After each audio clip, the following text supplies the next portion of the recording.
आज कथा आरंभ करने में कुछ विलंब हो गया, इसके लिए हम आप सबसे क्षमा प्रार्थी हैं। निर्माण कार्य का निरीक्षण के लिए ऊपर चले गए। अब एक बार ऊपर चले जाओ तो फिर उलझ जाते हैं कि महाराज जी ऐसा ये ऐसा, तो कुछ ना कुछ काम में लग ही जाते हैं। वैसे हम प्रयास करते हैं कि समय से बैठ जाएं और समय से समापन हो जाए, ताकि कार्य निर्धारित समय से चलता रहे। पर होता वही है जो माँ चाहती है, तो कभी कभी आगे पीछे हो जाता है। तो आप सब सुधी श्रोता प्रतीक्षा करना पड़ा, इसके लिए हम क्षमा प्रार्थी हैं। माँ के दिव्य चरित्रों में हम लोग प्रवेश करें। जन्मेजय जी प्रश्न कर रहे हैं और व्यास जी महाराज कथा सुना रहे हैं।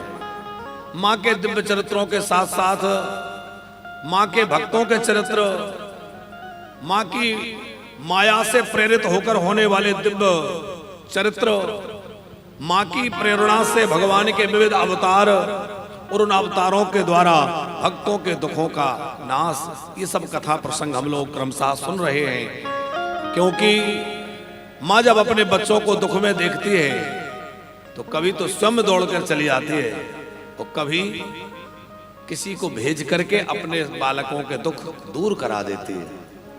जैसे कल हमने भगवान श्री कृष्ण के अवतार की कथा सुनी, राम जी के अवतार की कथा सुनी। तो ये राम और कृष्ण प्रकट हुए तो देवी भागवत के अनुसार जो प्रकट हुए तो किसके प्रेरणा से हुए? बोले जब जब कोई संकट भक्तों पर आता है तो माँ भगवान नारायण से कहती है कि जाओ और भक्तों के कष्टों का निवारण करो। तो भगवती की प्रेरणा से ये अवतार हुए।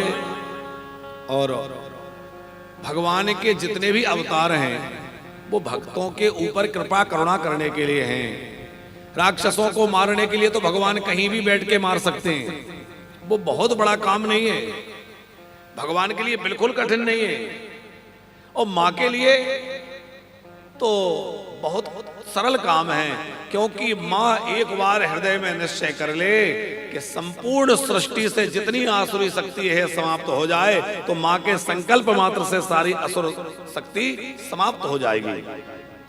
लेकिन माँ अलग अलग रूप धारण करती है, कभी कौशिकी, कभी दुर्गा, कभी तारा, कभी चामुंडा, कभी काली, कभी गौरी। ये रूप क्यों धारण करती है भगवती? ये सब रूप इसलिए धारण करती है ताकि जिसकी जैसी भावना हो उस अनुरूप सेवा कर सके। किसी को माँ का वैष्णो देवी का रूप बहुत अच्छा लगता है, वो वैष्णो की आराधना करता है। किसी को अष्टभुजा सिंहवाहिनी भगवती जगदम्बा अच्छी लगती है, वो उनकी आराधना करता है। कोई महेश्वरमर्दिनी भगवती 18 भुजाओं वाली जगदम्बा, कोई महाकाली की उपासना। आप इस नवरात्रि में देखिए जगह जगह पंडाल सजे होते हैं, झांकियां लगी होती हैं। तो किसी के यहाँ महाकाली विराजमान है, किसी के यहाँ अष्टभुजा वाले हैं, किसी के यहाँ 18 भुजारा वाले हैं, किसी के यहाँ 1000 हाथ वाले हैं, अनेक हाथ वाले। तो सबकी उपासना पद्धति अलग अलग है, इसलिए माँ ने अनेक रूप धारण किए।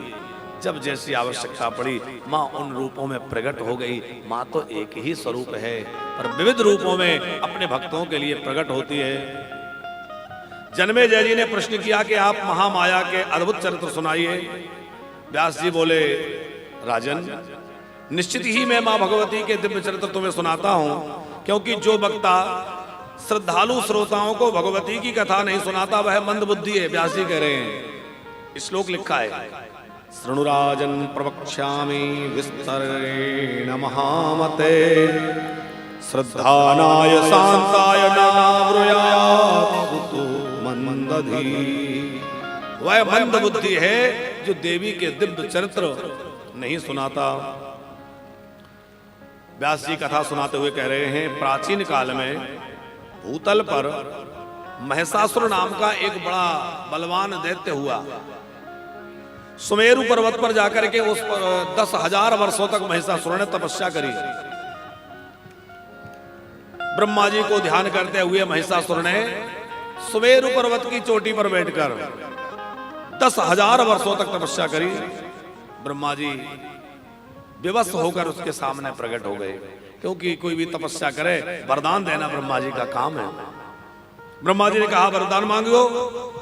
ये बोला कि मैं कभी मरूं ना, मैं अमर हो जाऊं।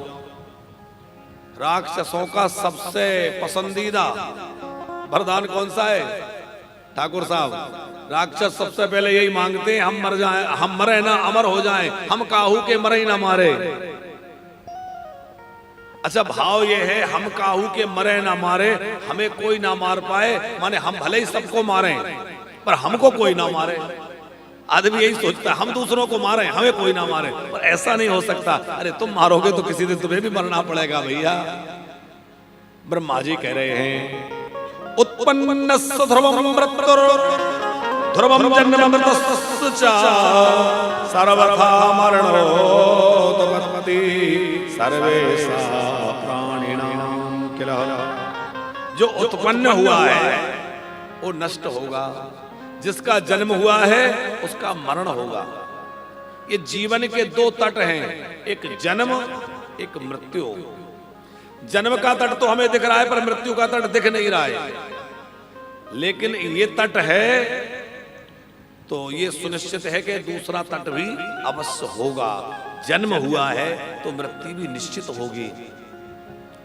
अच्छा, आप देखिए कोई भी संत जो है, कोई भी भक्त भजन करें, भगवान सामने प्रकट हो जाएं, तो कभी किसी भक्त ने ये नहीं मांगा होगा कि हम अमर हो जाएं। ध्रुव जी ने, प्रहलाद जी ने या कोई भी भक्त ने मांगा? सब भक्त भगवान से भक्ति मांगते, भगवान का प्रेम मांगते या और कुछ मांगेंगे, पर अमर होना नहीं। क्योंकि ये देह में जिसकी बुद्धि अटकी है वह राक्षसी वृत्ति है, और जिसकी बुद्धि आत्मा में लग गई है वह संत की वृत्ति है। संत अपनी आत्मा में रमण करता है, और जो आसुरी वृत्तियां हैं वो शरीर में ही, उनकी भोगों में ही वृत्ति रहती है।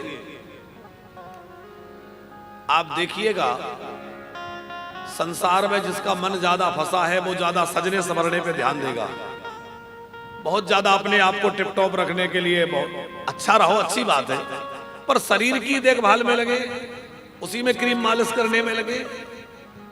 अरे कितना भी कर लो, जलना तो है, आखिर नष्ट तो हो ही जाएगा। अब संतों को देखिए जो अंतर्मुखी हो गए हैं, बहुत ज्यादा इस प्रपंच में नहीं पड़ते, क्योंकि शरीर को सजाने से कुछ नहीं होगा। भैया मन को सजाओ, क्योंकि कन्हैया शरीर को नहीं, वो तो मन को देखेगा, मन उसके लिए दिखाना है। जब उसके द्वार पर जाएंगे तो क्या दिखाना है? और मन रूपी चादर मैली हो जाएगी तो उसको मैली चादर लेके कैसे जाएंगे? मैली चादर ओढ़ के द्वार तिहारे आओ, मैली चादर ओढ़ के कैसे द्वार तिहारे आओ, मैली चादर ओढ़ के कैसे द्वार तिहारे।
जग में भेजा दे करो निर्मल काया। तूने मुझको जग में भेजा दे कर निर्मल काया। आकर इस संसार में मैंने इसको दाग लगाया। आकर के संसार में मैंने इसको दाग लगाया। जन्मों जन्म की मेरी चादर, जन्म जन्म की मेरी चादर। कैसे दाग छोटा मेरी चादर ओढ़ के कैसे द्वारे तिहारे हे पावन परमेश्वर मेरे। हे पावन परमेश्वर मेरे। मन ही मन शर्माओ मेरी चादर ओढ़ के कैसे। मेरी चादर ओढ़ के कैसे। मेरी चादर ओढ़ के कैसे। मेरी चादर ओढ़ भगवान हमारे मन रूपी चादर को देखेंगे, इसलिए मैली चादर, मन रूपी चादर लेके जाना है, उसको सफाई करना है। भैया शरीर तो यहीं रह जाना है, इसलिए शरीर को चमकाने में नहीं। पर निशाचरों की यही वृत्ति है कि वो देह में ही उनकी बुद्धि अटकी रहती है। कोई भी राक्षस तपस्या करेगा, पहला वरदान मैं अमर हो जाऊं। अच्छा, मानस में दो तरह की वृत्तियां हैं।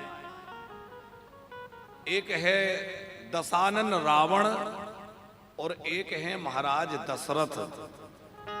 दशरथ में भी 10 का शब्द है और दशानन में भी 10। यहां भी 10 है, वहां भी 10। पर दशानन और दशरथ में क्या अंतर है? बोले जिसने अपने 10 मुखों को भोगों में लगा लिया। 10 मुख कौन से हैं? हमारी 10 इंद्रियां, आंख, नाक, कान, हाथ, पैर, रसना, ये सब हमारे इंद्रियां जो हैं, 10 इंद्रियों को जिसने भोगों में लगा लिया वो दशानन है। 10 इंद्रियों को आनन माने मुख बनाकर भोग भोगने में लगाए, वो दशानन है। और जिसने अपनी 10 इंद्रियों को एक रथ की तरह प्रयोग करते हुए भगवान को लक्ष्य साध कर उस दिशा में चल दिया, वह 10 रथ है। जिसने अपनी 10 इंद्रियों को रथ मानकर वो भगवान की ओर चलना आरंभ कर दिया। आंख से उन्हीं को देखना चाहे, कान से उन्हीं को सुनना चाहे, घ्राण इंद्रिय से उन्हीं को सूंघना चाहे, तो जो अपनी 10 इंद्रियों को भगवान की ओर बढ़ा दे वो दशरथ है। और जो 10 इंद्रियों को भोगों में लगा दे वो दशानन है। अब हमें विचार करना है कि हम दशरथ हैं कि दशानन हैं। दशरथ बनेंगे तो घर में राम प्रकट होंगे और दशानन बनेंगे तो हर दशहरे पे जलाए जाएंगे। परिणाम सामने है। हमें क्या बनना है? हम देहाभिमानी ना बने। हम जो है अपने मन को भगवान में अर्पित करते हुए मन को संभालें। शरीर को संभालने की आवश्यकता तो है, पर इतनी नहीं है कि शरीर में ही लगे रहें। अधिक संभालने की आवश्यकता है मन को। अच्छा, रोगी भी हमारा मन ज्यादा है तन की अपेक्षा। हमारा तन भी रोगी होता है। किसी को बीपी है, किसी को डायबिटीज है, किसी को कुछ है, कोई कुछ है। तो शरीर में भी हजारों रोग हैं, पर शरीर में जितने रोग हैं उनसे ज्यादा मन में रोग हैं। रामचरितमानस के उत्तरकांड में गोस्वामी जी ने मानस रोगों की चर्चा की है। मानस रोग कहूं मैं ताता, और वो मानस रोग बड़े भयंकर हैं, क्योंकि शरीर में रोग होंगे तो एक जीवन बिगड़ेगा, पर मन में रोग होंगे तो अनेक जीवन बिगड़ जाएंगे। ना जाने कितने चक्र में पड़ना पड़ेगा, 84 के चक्र में पड़ना पड़ेगा। इसलिए शरीर में रोग रह भी जाए तो चिंता नहीं, लेकिन मन में रोग ना रहे, मन निरोगी हो जाए।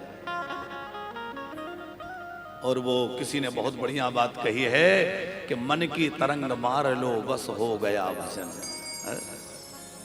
मन में जो तरंग है उसको मार कर और भगवान में उस मन को लगा दो, बस भजन हो गया। मन की तरंग मार लो बस हो गया भजन। उत्पन्नस्य ध्रुवं मृत्युर् ध्रुवं जन्म मृतस्य च सर्वथा मरणोत्पत्ति सर्वेषा प्राणिनां किल।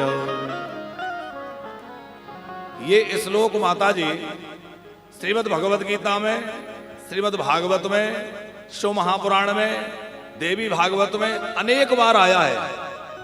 बस थोड़ा थोड़ा इसका शब्द आगे पीछे हो गए हैं। भगवान गीता में कहते हैं जातस्य ही ध्रुववृत्ति ध्रुवम जन्म मृतस्य च, तो अलग अलग थोड़ा सा इसका स्वरूप हो गया है, लेकिन अनेक बार यह आया है।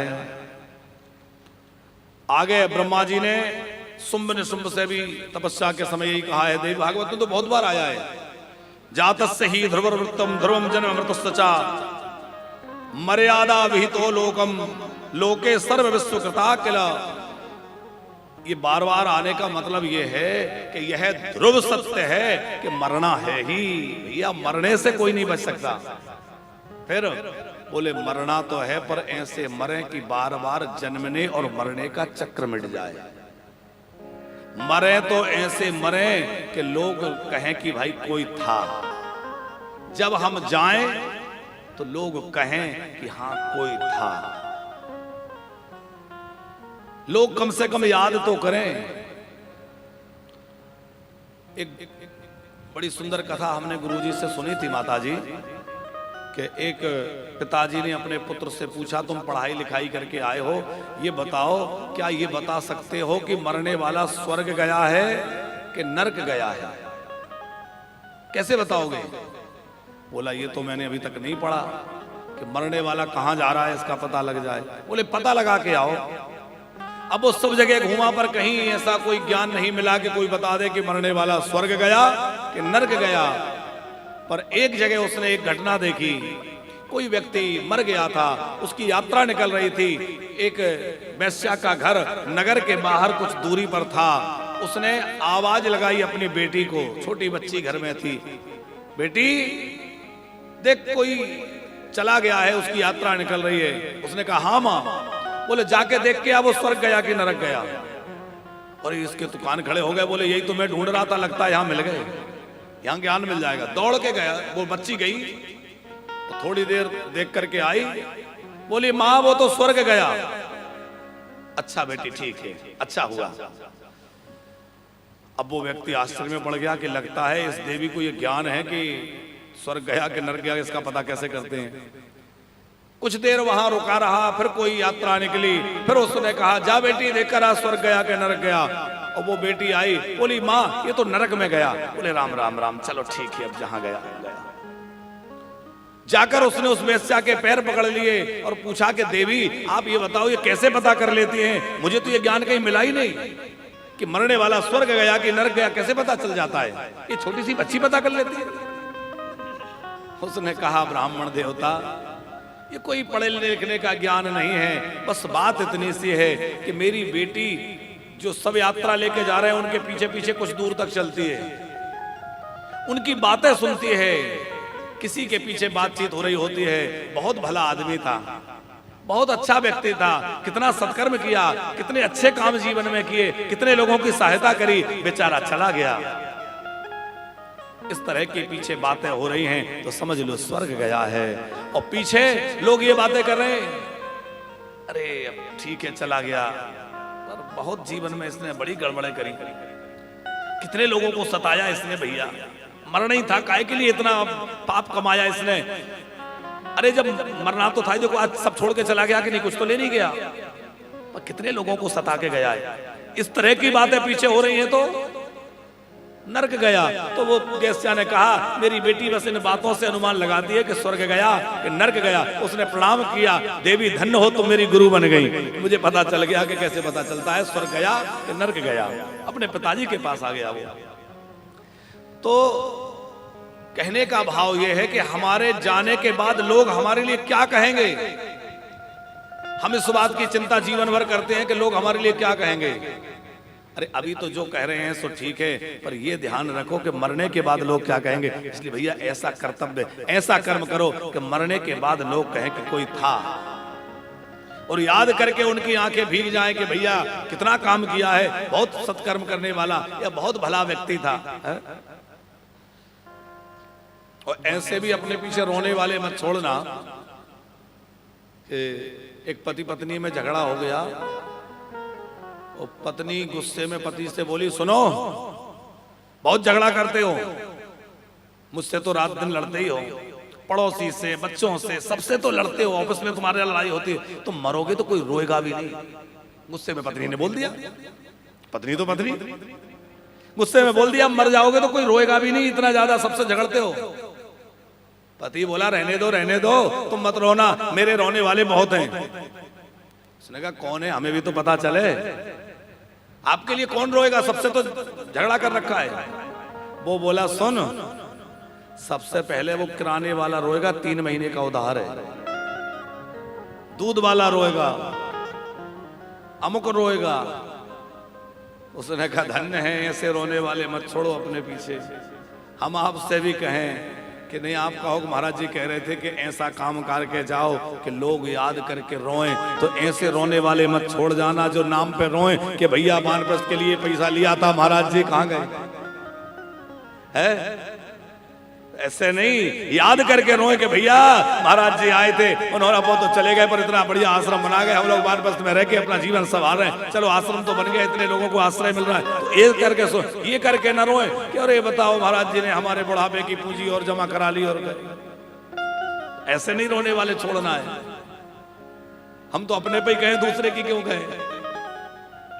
तो ब्रह्मा जी ने महिषासुर को समझाया, अरे दैत्यराज मरना तो पड़ता ही है, लेकिन ये है कि तुम जल्दी नहीं मरोगे, तुमने बड़ी तपस्या करी है, तुम्हारे कठोर तप से मैं बड़ा प्रसन्न हूं, और कुछ मांग लो। देखो दैत्यराज, ये जो बड़े बड़े पर्वत हैं, समुद्र हैं, एक दिन इनका भी नाश होता है, कुछ और मांगो। तब महिषासुर ने मांगा कि मुझे देव दानव मानव कोई ना मार सके, मैं पुरुष जाति में किसी से ना मरूं, यदि मुझे कोई मार सके तो कोई स्त्री मुझे मार सके। न देवान मानुषाद दैत्यान मरणम वे पितामह पुरुषान न च मे मृत्युर्योषामां का अनिश्यति। मैं किसी स्त्री के द्वारा मारा जाऊं। ब्रह्मा जी ने कहा तथास्तु, तुम्हारी मृत्यु स्त्री के द्वारा ही होगी। अब वो महिषासुर वरदान पाकर बलवान हो गया और तीनों लोगों में उसने जो है आक्रमण करके उन तीनों लोगों को अपने अधीन कर लिया। जन्मेजय जी ने पूछा कि ये महिषासुर किसका पुत्र है, और ये महिष के रूप में, महिष माने समझते हैं आप, भैंस। बोले ये महिष के रूप में क्यों रहता है, महिषा के रूप में रहता है।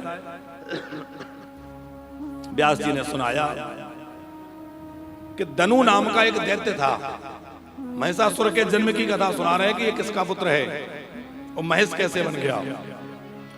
धनु नाम का एक दैत्य था, इसके 2 पुत्र थे, रंभ और करम्भ। दोनों तपस्या करने गए। एक भाई तो जल के अंदर डूब के तपस्या करने लगा, एक वृक्ष के नीचे बैठ के तपस्या करने लगा। अब दोनों तपस्या कर रहे थे, इंद्र को लगा कि इनकी तपस्या सफल हो जाएगी तो ये हम लोगों को सताएंगे, इसलिए इंद्र ने ग्राह बन करके जल के अंदर घुसा और जल के अंदर जो तपस्या कर रहा था उस जो है भाई को, उस दैत्य को इंद्र ने समाप्त कर दिया, वहीं जल के अंदर ही मार डाला। करम्ब को जब मार डाला तो उसका जो भाई रंभ था वो पेड़ के नीचे बैठा था, उसने रक्त देखा, समझ गया कि मेरे भाई को मार डाला गया, वो सारी बात जान गया, कुपित हो गया और अग्नि में जाकर के अपना सिर काट करके डालने को तैयार हो गया। जैसे ही अपना मस्तक काट के अग्नि में डालने को उद्यत हुआ, हाथ में खड़ग लेकर के, उसी समय अग्नि देवता प्रकट हो गए। कहा, हे दैत्यराज, इस तरह अपना मस्तक काट के अग्नि में मत डालो, तुमने बहुत तपस्या की है और इस प्रकार आत्मदाह मत करो। आत्महत्याति दुषासाध्य कथम तुम कर्तुमुद्यत।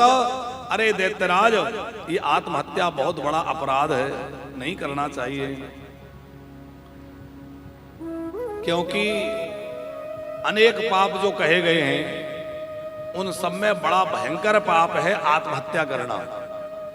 आपको जीवन में चाहे जैसी परिस्थितियां झेलनी पड़े, चाहे जितने दुख झेलने पड़े, पर आत्महत्या जैसा विचार जीवन में नहीं आना चाहिए, क्योंकि ये बहुत बड़ा अपराध है। हाँ, आप अपने जीवन को सुगम बनाने के लिए कोई उपाय कर सकते हैं, किसी तरह अपने जीवन की समस्याओं के निवारण के उपाय खोज सकते हैं, पर मरना कोई साधन नहीं है, मरना कोई उसका समाधान नहीं है।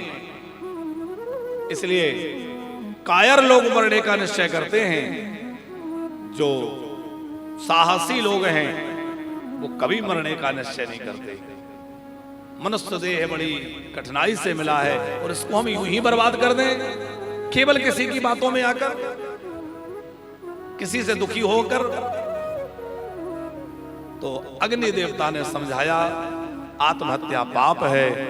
रंभ ने कहा, तो फिर मैं वरदान मांगूंगा, आप मुझे वरदान दीजिए। अग्नि देवता ने कहा, हाँ वरदान मांगो, मैं वरदान देने के लिए तैयार हूं।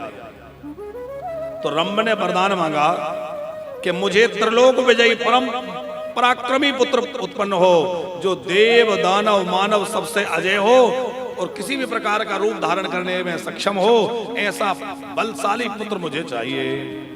यदि तुष्टोऽसि देवेश देहि मे वांछितं वरम, त्रिलोक विजयी पुत्रा स्यान्नः परबलार्दनः।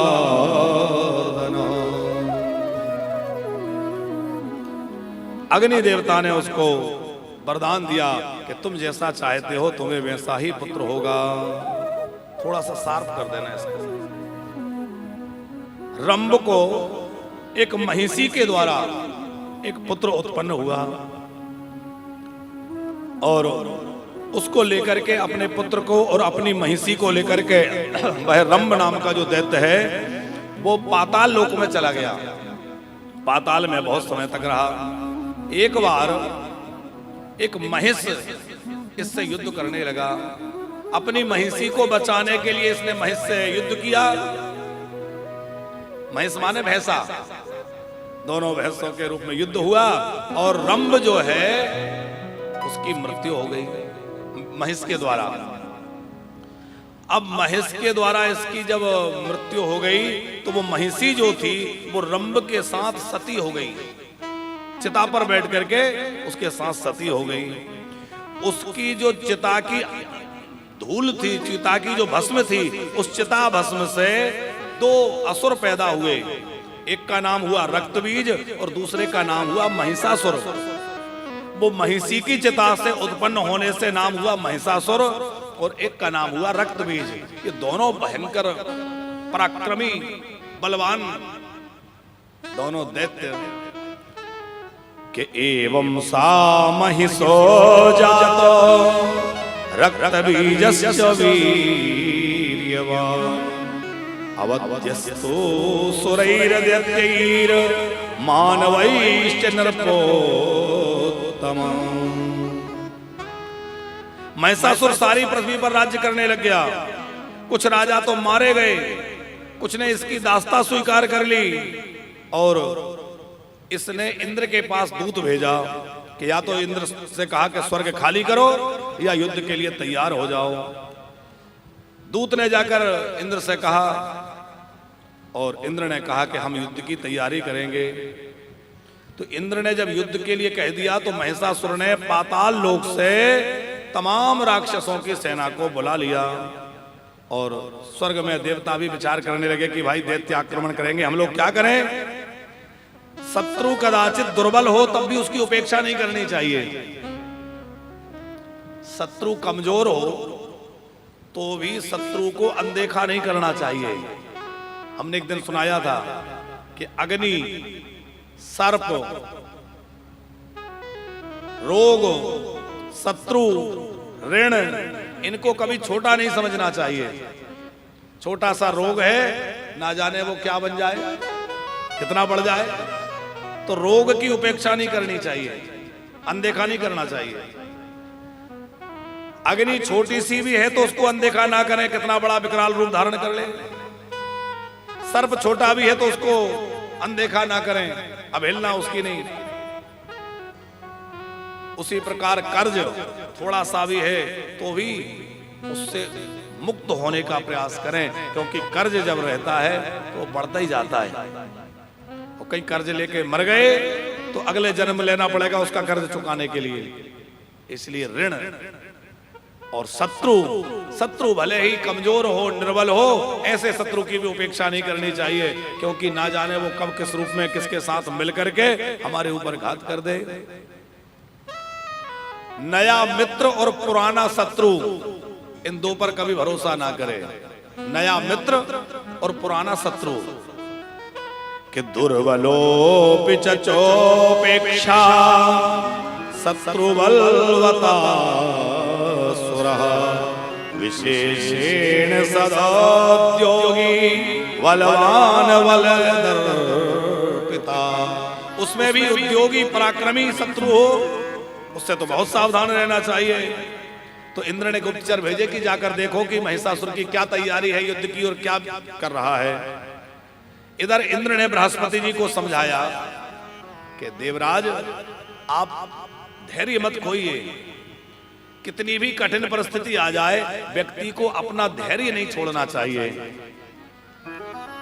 कि धीरज धाराम मित्र यारो नारी, धीरज धाराम मित्र यारो नारी, आपत काल परखिए उचारी, आपत काल परखिए उचारी। धीरज धाराम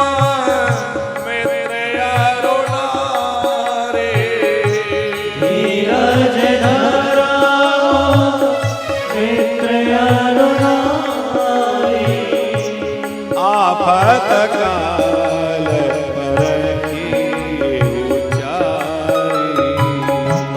आपत काल परखिए उचारी। चार चीजें संकट के समय पता चलता है कि कितनी ज्यादा प्रबल है। क्या बोले? एक धीरज, हमारा जो धैर्य है, कठिन समय में वो हमारे साथ रहता है कि नहीं। थोड़ा सा समय खराब आया व्यक्ति घबरा जाता है, तो धीरज, धर्म की परीक्षा भी कठिन समय में होती है कि हमारे अंदर कितना धर्म है। व्यक्ति नहीं तो बड़ी जल्दी धर्म त्याग देता है। थोड़ा सा हॉस्पिटल में बैठे, अरे बोले अब आज नहाना धोना क्या, अब आज ऐसे ही पालो, क्योंकि अब अस्पताल में कहाँ नहाना धोना है, तो ऐसे ही धर्म छोड़ दिया। रेलगाड़ी में यात्रा में है, झूठे मुंह खा रहे हैं, क्यों? अब बोले अब क्या धर्म निभाए, अब तो रास्ते में। ऐसी परिस्थिति में भी जो धर्म नहीं त्यागता तभी तो धर्म है। कठिन परिस्थिति में ही धर्म का परीक्षण होता है। धीरज, धर्म, मित्र, हमारा कोई बहुत अपना बनता है, बड़ा प्रेम जताता है, साथ जिएंगे साथ मरेंगे, पर कठिन परिस्थिति आने पे पता चलता है कि वो कितना साथ देता है कि फोन स्विच ऑफ कर लेता है। फोन उठाना बंद कर दे, क्या करें, मोबाइल साइलेंट था, मैंने देखा नहीं है। पर वो मित्र है, पता है कि मेरा मित्र परेशानी में फंसा है, और नंबर देख के इग्नोर करने लग जाए, रास्ता बदल ले, वो मित्र कहलाने लायक है।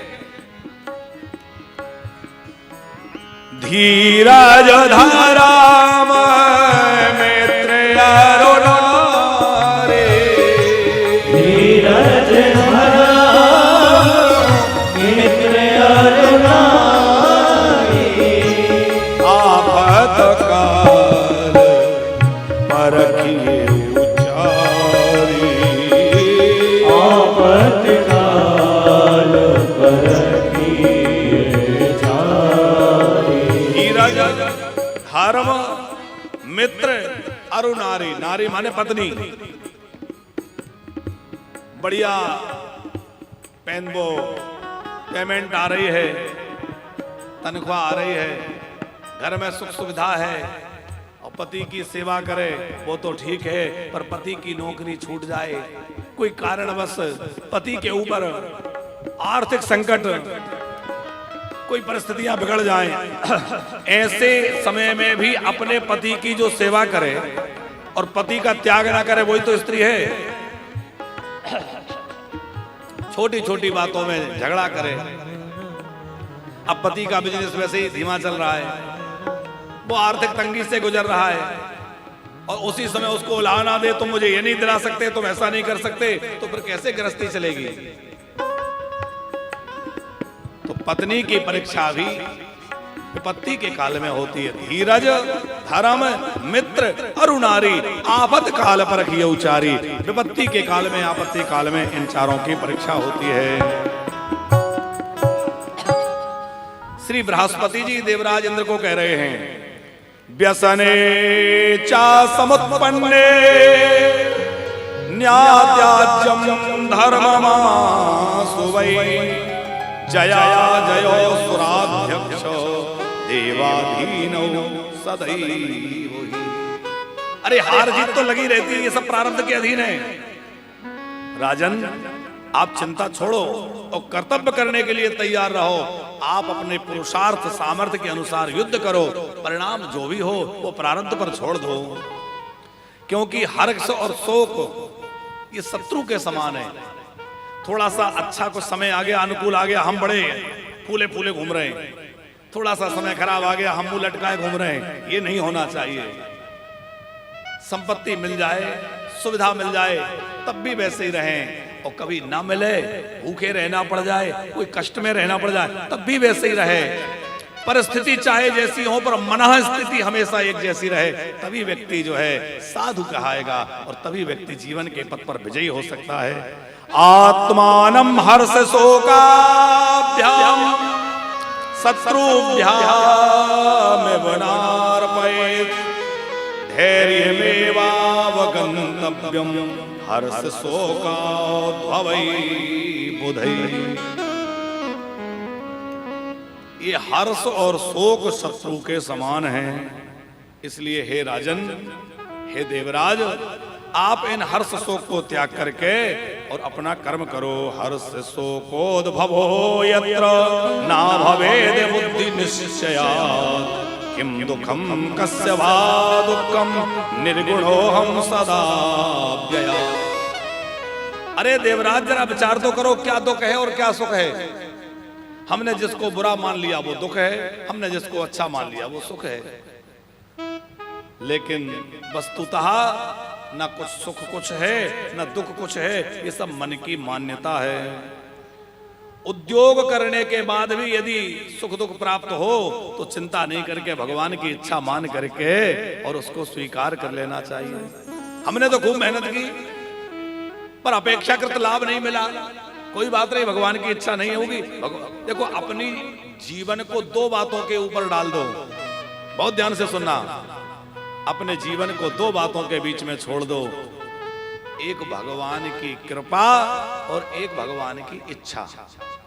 हमने जो चाहा वो मिल गया तो भगवान की कृपा, और हमने जो चाहा वो नहीं मिला तो भगवान की इच्छा। बात समझ गए ना? जो हमें चाहिए वो मिल रहा है तो क्या समझे? भगवान की कृपा हो गई। और हमने जो चाहा वो नहीं मिला तो क्या समझे? बोले भगवान की इच्छा ऐसे ही होगी। तो भगवान की इच्छा और भगवान की कृपा के बीच में जीवन डाल दो, आपका जीवन आनंद से भरा रहेगा, जीवन में विषाद नहीं होगा, जीवन में दुख नहीं होगा। और जीवन में जब ज्यादा सुख आए तो एक बात ध्यान रखें कि मेरे पुण्य नष्ट हो रहे हैं, क्योंकि सुख आता है पुण्य के प्रभाव से और दुख आता है पाप के प्रभाव से। तो सुख आए तो ये अनुभव करें कि मेरे पुण्य समाप्त हो रहे हैं, और दुख आए तो ये समझें कि मेरे पाप समाप्त हो रहे हैं। तो दुख आए तो ये समझेंगे पाप समाप्त हो रहे हैं, तो कम दुख होगा कि चलो अच्छा ये पाप है कट जाने दो, ज्यादा परेशान नहीं हो गए। और सुख आए तो ये समझें कि मेरे पुण्य समाप्त हो रहे हैं, तो ज्यादा हर्षित नहीं हो गए। ये सुख और दुख आने पर हर्ष और शोक ना हो, उसका सूत्र है सुखम क्षयाय पुण्यस्य दुखम पापस्य मारिषो तस्मात् सुख क्षय हर्ष कर्तव्या सर्वथा बुधै। बुधई माने विद्वज्जन जो हैं, विद्वान लोग जो हैं, वो सुख और दुख में समान रहते हैं। दुख के 3 कारण कहे गए हैं। हमारे जीवन में जब दुख आए तो उनके पीछे क्या कारण है? बोले 3 कारण विशेष होते हैं, एक काल, एक कर्म, एक स्वभाव। कभी कभी समय खराब आता है, सब कुछ बढ़िया है, लेकिन समय खराब है तो दुखी होना पड़ता है, काल। कभी कर्म के कारण दुख आता है, हमारे कुछ कर्म ऐसे थे जिनके कारण दुख भोग रहे हैं। तो काल, कर्म, और तीसरा कारण है स्वभाव। कुछ लोगों का स्वभाव ऐसा होता है कि वो जहां जाएंगे परेशान ही रहेंगे। है? हमारी माताएं रहती हैं ऊपर, बहुत प्यारी है, पर अब वो कुछ का स्वभाव ऐसा है वो आपस में झगड़ा कर लें। है? अब वो स्वभाव है तो वो दुख जहां जाए वहीं मिलेगा। हम कहते हैं मेरी मैया अब यहाँ आ गई, यहाँ तो खुश रहो, घर छूट गया, बच्चे छूट गए, परिवार छूट गया, अब ये जो परिवार मिला इसमें तो हर्ष से रहो। और स्वभाव, तो स्वभाव के कारण जो दुख है वो कहीं चले जाओ वो बना रहेगा। अब वो बहू रानी ने भोजन बनाया और सासू को अच्छा नहीं लगा तो पूरा मूड ऑफ हो गया। बोले अरे क्या बना के रखा है, क्या अपने मायके में ठीक से बनाना भी नहीं सीखी, 10 बात सुना दी, तो पूरे दिन बहू का भी मूड खराब। अब अगले दिन बहू बहुत सावधान रही, बहुत बढ़िया पकौड़ी वाली कड़ी बनाई और सासू लेकर बैठी, खूब प्रेम से पाया, बहुत अच्छी लगी। फिर बुलाया बहू। अब बहू डर रही है कि अब क्या हो गया, मैंने इतने अच्छे से बनाई, इतनी अच्छी कड़ी बनाई, ये बता कल ऐसी नहीं बना सकती थी, कल क्या हो गया था तुझे? फिर चालू, अरे आज अच्छी बन गई, आज तो खा ले, पर आज इस बात को लेके झगड़ रहे कि कल अच्छी क्यों नहीं बनाई थी। तो वो स्वभाव झगड़ा करने का। तो काल, कर्म और स्वभाव, ये 3 चीजें हैं। काल के कारण जो दुख आएगा, समय के कारण समय बदलेगा, दुख समाप्त हो जाएगा। कर्म के कारण जो दुख आएगा वो कर्म का भोग पूरा हो जाएगा, दुख समाप्त हो जाएगा। पर स्वभाव के कारण जो दुख है वो दुनिया में कहीं चले जाना समाप्त नहीं होगा, क्योंकि वो स्वभाव हमारा वैसा है, वो हमें स्वभाव बदलना पड़ेगा। इसलिए अपने स्वभाव को बदलिए, हमारा स्वभाव सबसे मिलनसार हो, अनुकूल हो, सबको अपना मानने वाला हो, तभी हम सुखी हो सकते हैं, वरना हमें कोई सुखी नहीं कर सकता। कि दुखे दुख दे सुख दे बापी तत्र तो ना विचिंतये, दुखे दुखाधिकांत पश्ये एत सुखे पश्यत सुखाधिकम, दैवाधीने तु संसारे कामम का परिदेवना, उद्यमे योजयन्यूनम भवितव्यम सुराधिपा। बृहस्पति जी ने इंद्र को बड़ा गजब का उपदेश यहां दिया है। देवी भागवत में जो उपदेशात्मक श्लोक है ये बहुत गजब के हैं। जीवन जीने की बड़ी अद्भुत कला देवी भागवत में है। व्यक्ति क्या करे, क्या ना करे, कैसे चले, क्या करे, ये बातें देवी भागवत में बहुत विस्तार से हैं। हम तो क्या करें, इतना जानते नहीं, पढ़े लिखे नहीं है, थोड़ा थोड़ा सुना देते हैं। बाकी आप खुद कभी देवी भागवत पढ़िए, अद्भुत देवी भागवत ग्रंथ है।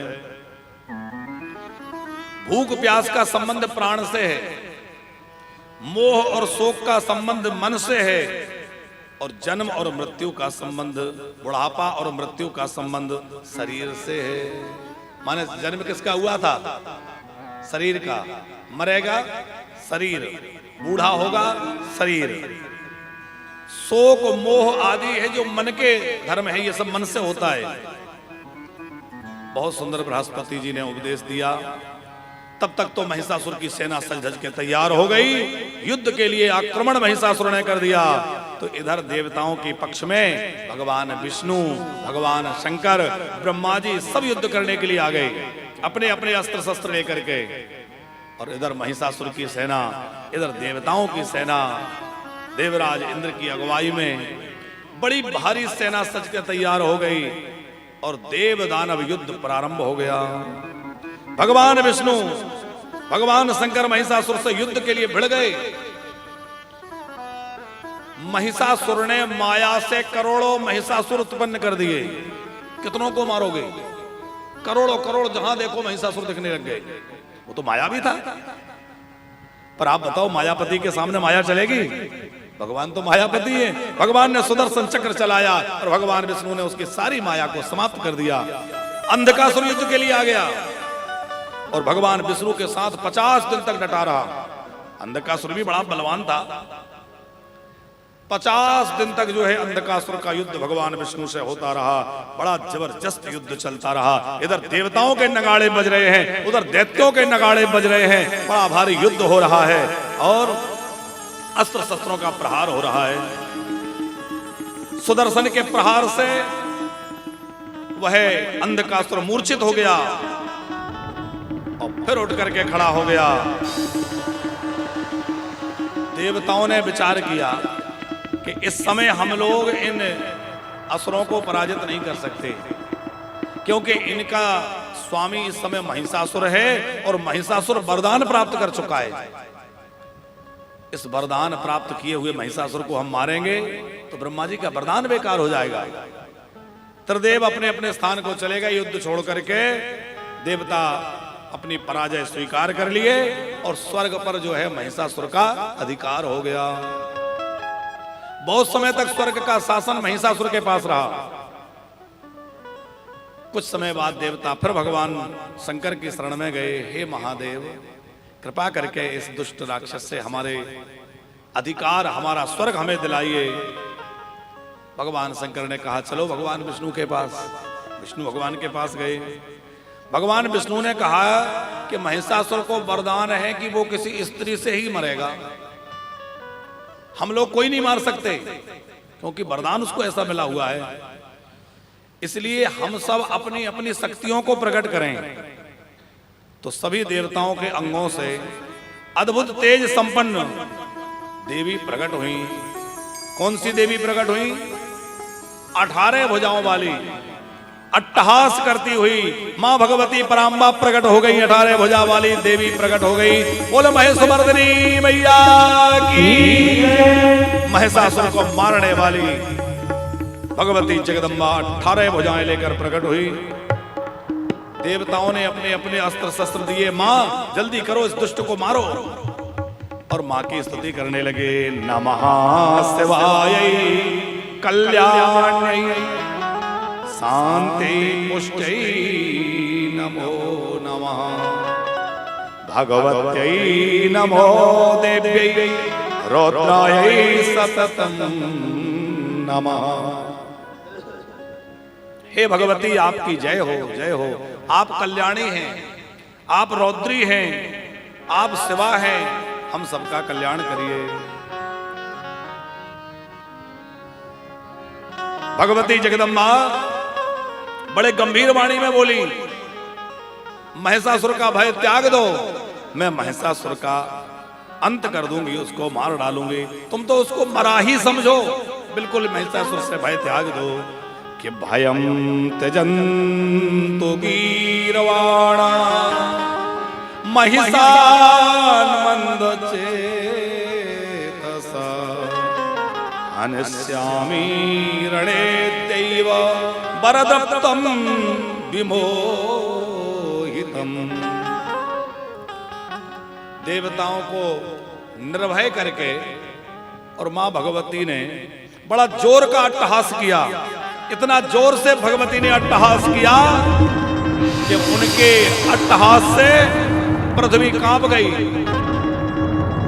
समुद्र विक्षोभ हो गया, पर्वत खसकने लग गए, भयंकर शब्द होने लगा। उस भयंकर शब्द को जब महिषासुर ने सुना तो कहा दूतों से जाकर देखो ये कौन है, इतना भयंकर शब्द कैसा हो रहा है। दौड़ते हुए दूत गए और उन्होंने जगदम्बा का वह अद्भुत रूप देखा। विस्मय में भर गए, भयभीत हो गए, हृदय विदीर्ण होने लगा, भागते भय गए, महाराज महाराज महाराज, एक भयंकर शक्ति का हमने दर्शन किया है, प्रचंड शक्ति है, अनेक अस्त्र शस्त्रों से सुसज्जित है और वह भगवती 18 भुजाओं वाली है, परम सुंदरी है।